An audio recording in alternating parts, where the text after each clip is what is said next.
The summer air in California felt different in 1985. People locked their windows earlier. Gun shops ran out of ammunition. Neighbors who had never spoken before suddenly formed watch groups and patrolled dark streets with baseball bats and flashlights. Children stopped sleeping alone. Every strange sound in the night became terrifying. Because somewhere in the darkness, a killer was watching. He entered homes silently while families slept peacefully inside. Sometimes he used a gun. Sometimes a knife. Sometimes a hammer. There was no clear pattern, no warning, and no mercy. Rich neighborhoods, poor neighborhoods, old victims, young victims, it didn't matter. The newspapers called him the Night Stalker. But what terrified California the most was this. Nobody knew where he would strike next. And the killer enjoyed the fear. In the early 1980s, California was booming. The beaches were crowded, Hollywood glittered at night, and families believed they were living in one of the safest and most beautiful places in America. But evil was quietly moving through the streets. On the night of April 10, 1984, 79-year-old Jenny Vin Cao was sleeping peacefully in her apartment in Los Angeles. She was alone, elderly, and harmless. Sometime after midnight, someone entered her home. There was no loud scream. No neighbors heard a struggle.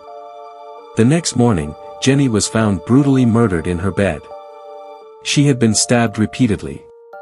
The crime scene shocked investigators because of its extreme violence. Police believed it was a robbery gone wrong. They had no idea it was only the beginning. Months later, another horrifying attack occurred. This time the victim was 81-year-old Maria Hernandez. She survived after being shot in the face when the bullet ricocheted off the keys she held in her hand. Her roommate, sadly, did not survive. The attacker disappeared into the darkness before police arrived. Witnesses described a thin man with terrifying eyes and rotten teeth. But California was a massive state. That description could fit thousands of people. The killer vanished once again. As more attacks happened, detectives noticed something disturbing. The crimes had no consistent pattern. Some victims were elderly. Others were young couples. Some survived while others were murdered brutally. Different weapons were used. Different neighborhoods were targeted. This confused investigators. Most serial killers followed routines. They usually hunted similar victims and stayed within specific areas. But this killer was unpredictable. That unpredictability made him even more dangerous. One evening, a young couple was attacked in their home while sleeping. The husband was shot instantly. The wife was beaten and assaulted before the attacker fled.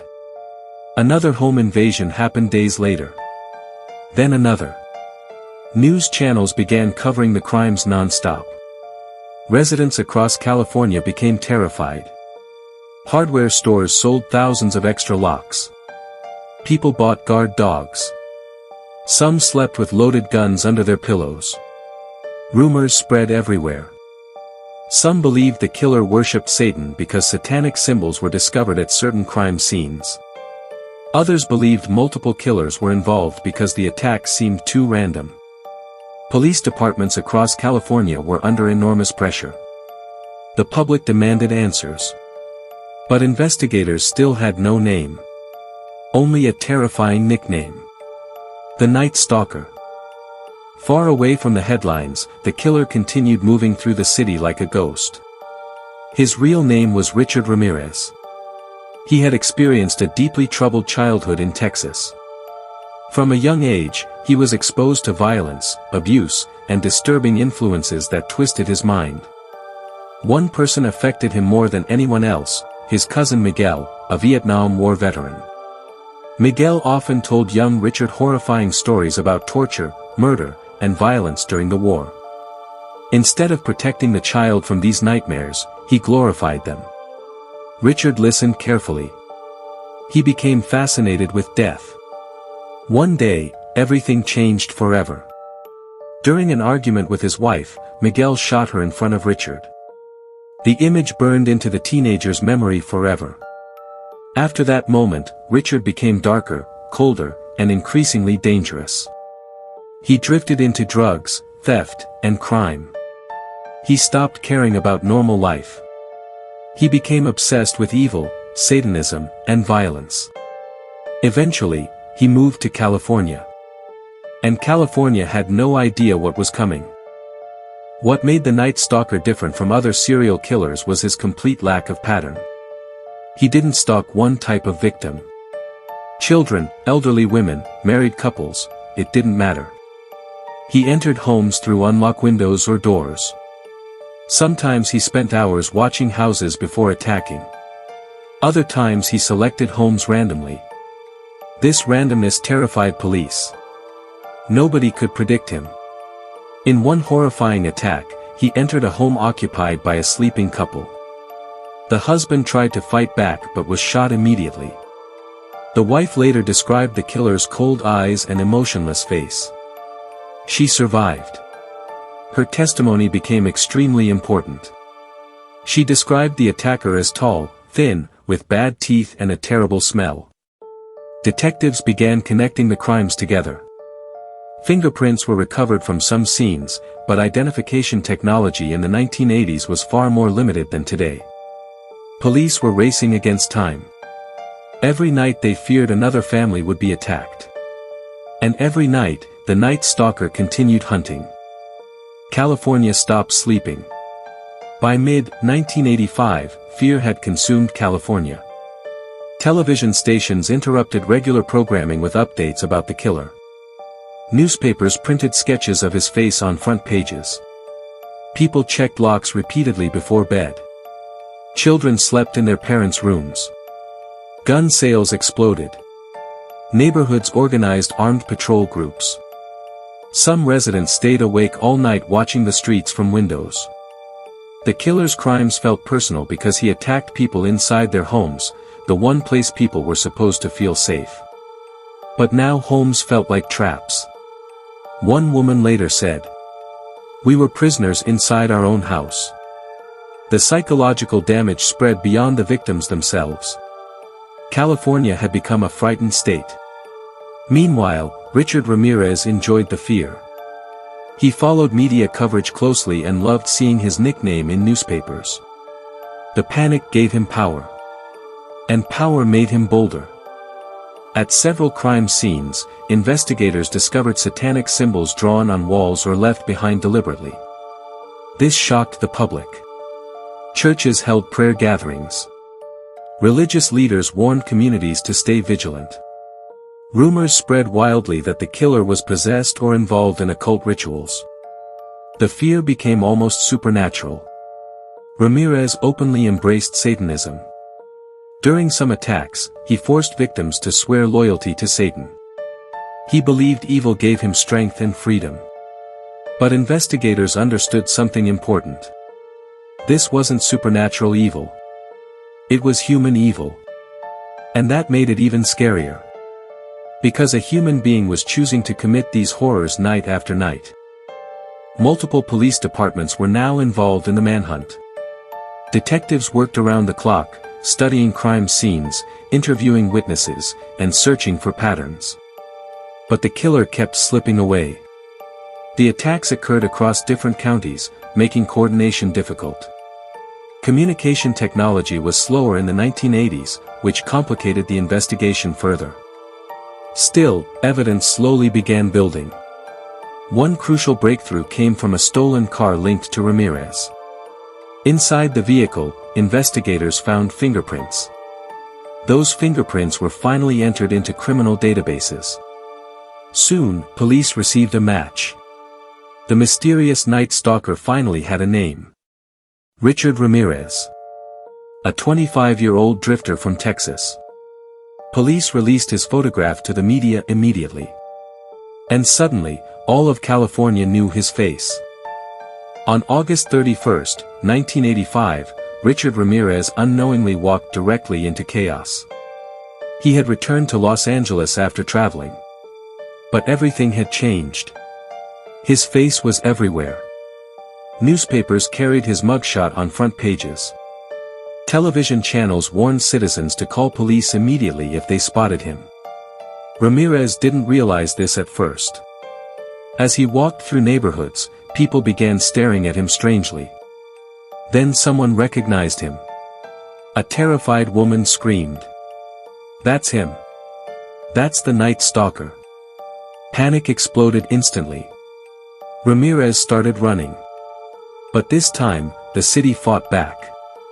Residents chased him through the streets. Some grabbed metal bars and sticks. Others called police while following him.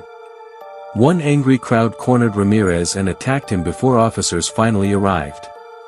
After months of fear and sleepless nights, California had captured its nightmare alive. The trial of Richard Ramirez became one of the most famous criminal cases in American history. Media coverage was enormous. People lined up outside courtrooms for hours hoping to witness the proceedings. Journalists from around the world covered every detail. But Ramirez showed almost no remorse. He smiled during court appearances. Sometimes he flashed satanic hand signs. He behaved like someone enjoying the attention. Many people found his behavior deeply disturbing. The evidence against him was overwhelming. Fingerprints. Witness testimonies. Stolen property. Ballistic evidence. Survivor identifications. Victims bravely described the horrors they experienced. Some broke down crying in court. Others stared directly at the man who had destroyed their families. Still, Ramirez remained cold and emotionless. One of the strangest aspects of the case shocked America. Despite the horrifying crimes, Richard Ramirez received love letters from admirers. Some women believed he was misunderstood. Others became obsessed with his appearance and notoriety. A few even attended court regularly to support him. Psychologists later explained that some people are attracted to dangerous criminals because of fame, manipulation, or distorted fantasies. But for the victims' families, this admiration felt horrifying and insulting. How could anyone support a man responsible for such brutality? The situation revealed something disturbing about society's fascination with evil. Sometimes monsters become celebrities. After lengthy proceedings, the jury reached its decision. Richard Ramirez was found guilty of numerous murders, assaults, and other violent crimes. The courtroom fell silent as verdict after verdict was read aloud. Guilty. Guilty. Guilty. Families cried with relief. Some survivors hugged each other. For the first time in years, many people finally felt safe. Ramirez was sentenced to death. As he left the courtroom, he reportedly showed no fear. Instead, he delivered bizarre and chilling statements that only reinforced his terrifying reputation. But the truth was simpler than the myth. He wasn't a supernatural demon. He was a violent criminal who enjoyed fear and suffering. Richard Ramirez spent decades on death row in California. Even in prison, his name remained famous in true crime history. Documentaries, books, and television programs examined the Night Stalker case repeatedly. People remained fascinated by how one man had terrified an entire state. Meanwhile, survivors tried rebuilding their lives. Some never fully recovered from the trauma. Many struggled with nightmares, anxiety, and fear for years. Because the Night Stalker didn't only attack bodies. He attacked people's sense of safety. In 2013, Richard Ramirez died in prison from health complications before his execution could occur. For many victims' families, his death closed a dark chapter. But the memories remained. Decades later, the Night Stalker case still frightens people more than many other serial killer stories. Why? Because Richard Ramirez represented unpredictability. There was no clear profile for victims. No safe neighborhood. No warning signs. He entered ordinary homes at random and destroyed lives overnight. That randomness forced people to confront a terrifying truth. Sometimes danger arrives without reason. And sometimes evil looks like an ordinary person walking quietly through the night. Long after the murders ended, California remembered the summer when nobody wanted to sleep. The locked doors. The loaded guns. The sleepless parents checking windows again and again. The terrifying feeling that darkness itself had become dangerous. And somewhere in that darkness walked a man who enjoyed watching an entire city live in fear. The Night Stalker became more than a killer. He became a symbol of terror. A reminder that the most frightening monsters are not always found in horror movies. Sometimes they are real. And sometimes they walk among us unnoticed, until it is too late.